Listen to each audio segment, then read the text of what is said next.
Hello and welcome back to the Guns and Glory Show. It's May 5th, 2025. I'm working on the Arrows Prodigy FPV2. Today I'll show you how to build an instrument panel for it. I nosed it in really hard a couple of days ago. I was trying to figure out the center of gravity and I don't know what I did, but I blew up the entire front end and had to rebuild the module. So I figured since I'm not going to run the arms unit, it still works, but it's badly scratched. Until I get that HUD polished up, I'm not going to use it. However, I've got that great big notch in the IP, and that's not going to work. So we'll just build a new one. I figure I'll walk you through how I do that.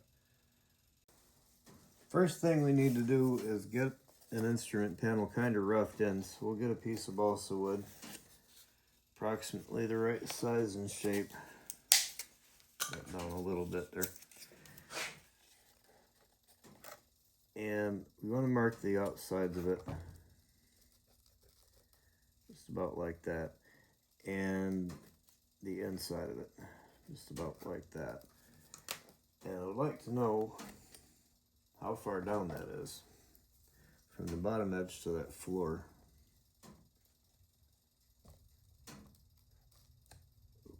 That's close enough. Okay, we got about 11 millimeters and, oh my gosh, about 7/16.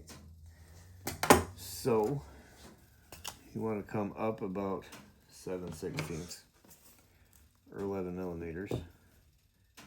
Make a mark. Draw a line like that. Same thing here.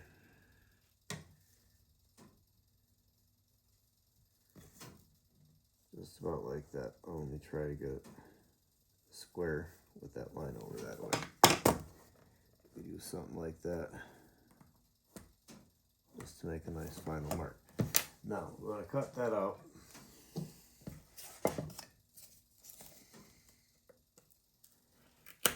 Just like that.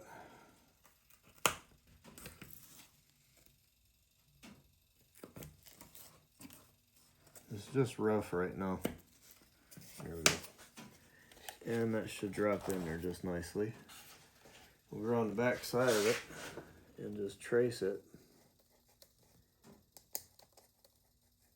like that.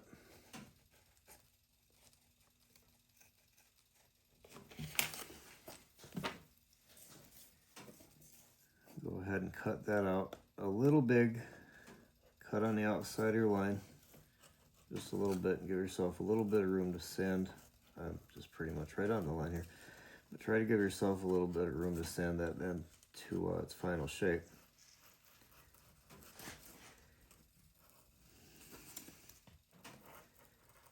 And try not to involve your fingers in any of the cutting operations. It can keep you busy for a while. Alright, now you've got the rough shape right there. Grab a sanding block and sand up the edges and then put a little bit of a bevel on it to go around the whole part doing that. I'd say that's a pretty good place to start. Now these are the little rings that I'm using to make the instruments out of. I got them out of a little jewelry kit for little girls when my daughter was a kid. Probably had them around for about 15 years. It's just for making necklaces and bracelets out of. Probably get them down at Walmart for like $5. Now is a good time to figure out where you want to put your instruments on the panel. I like that big oval one for like a radar. You gotta just use your imagination with this stuff. And then that regular old size is the most common one. Looked like we scared it. And these little oval things make pretty good like indicator lights. I'm not going to lay out the whole thing here, but you just kind of get the idea here. And then you got a smaller kind of oval you might want to use that. I like to keep things kind of symmetrical, make them look nice. I've only got one of these little guys left, so I guess I'll use that. But that's just up to your own creativity. Now, getting them rings to stick on there can be a little bit of a bother, but we try. And just put a little dot on it. Like on two ends of it. It doesn't take a whole lot, and then set it. That shouldn't move. Let that kicker dry up a little.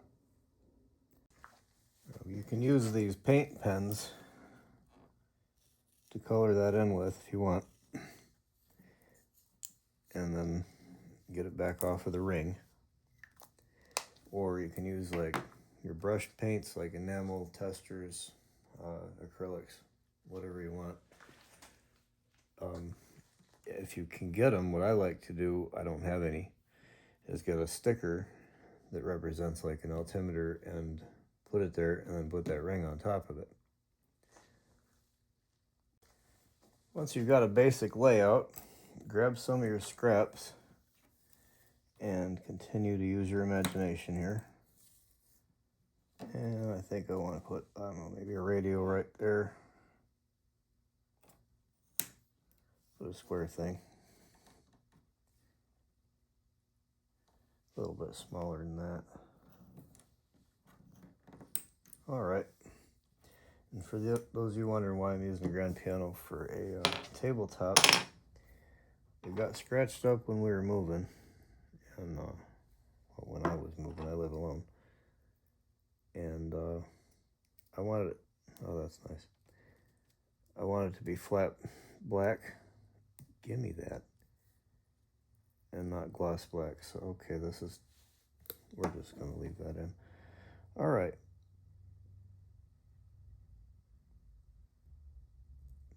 Center that up best you can. And I put the glue all over my fingers instead of the part.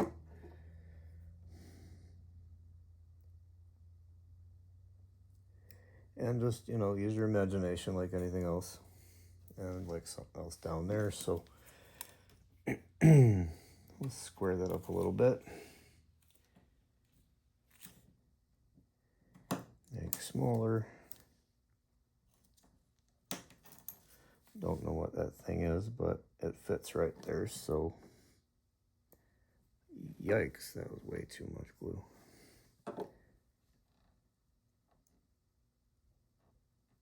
And there we have it. At this point, just pick out your colors and paint it. Like, try for an artificial horizon here. Doesn't have to be level. I wish I had a different color of green handy, but I don't. So we'll go for it like that. Oof. Too much green. See if we can just bury that. Kind of get away with it. And then wipe it off your ring. Let that dry up a little bit, and then I can put a little bit of, there we go. There. Got an artificial horizon. And we take some more of that white.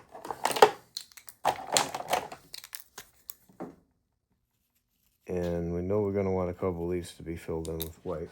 No, it's not working. Probably knows I'm making a video.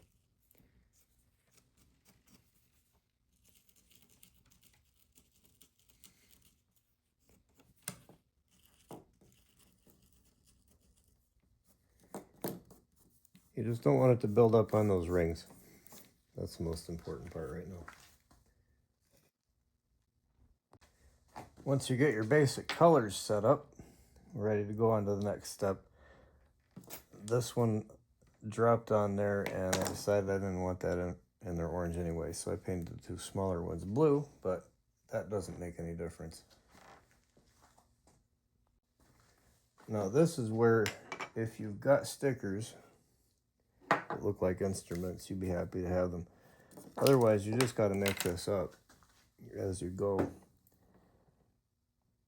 And we'll just try to draw that on a couple of, like a dial here and there. You just make it up as you go, really. Add a little bit of color to it. Let's see.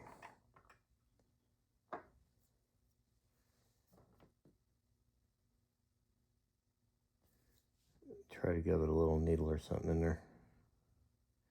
And if you goof it up like I just did, you just repaint it and start over. But you get the idea. It's all up to you and how you make it look. Now that you've got your instruments all painted up, you want to come in here with the black. And that bottle's just about empty. And just fill in all the blanks. Just take your time, paint around all that stuff, and I'll let you know how to finish this up.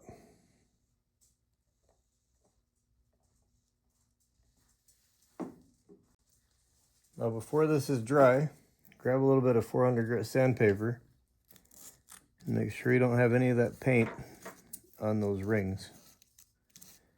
Then I'll show you how to finish this up. Well, here's the trick to this. You just take some 5-minute epoxy and mix it up. Get hold of a little bit of that and just fill that up. Don't overdo it. But basically, water tension will make a little dome on that when you've got the right amount in there. And it protects your paint. Or your stickers.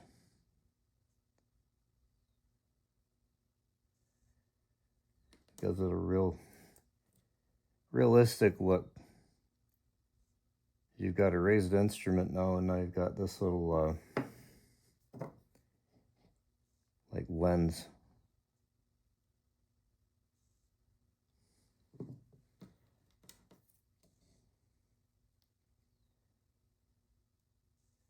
I just kind of made it up as I went along. I was like, I need an instrument panel. I started looking around here how to make one, what I had to make it with, and this is what I came up with.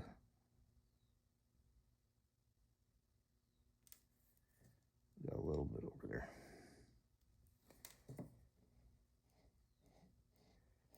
At this point, it's just a matter of putting it in the airplane.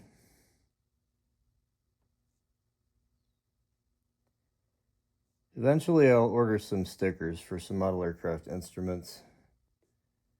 I even cover that up a little bit too. And these will look all the better. But this ain't too bad. I kind of like them. That one didn't turn out too good, but yeah, it is what it is.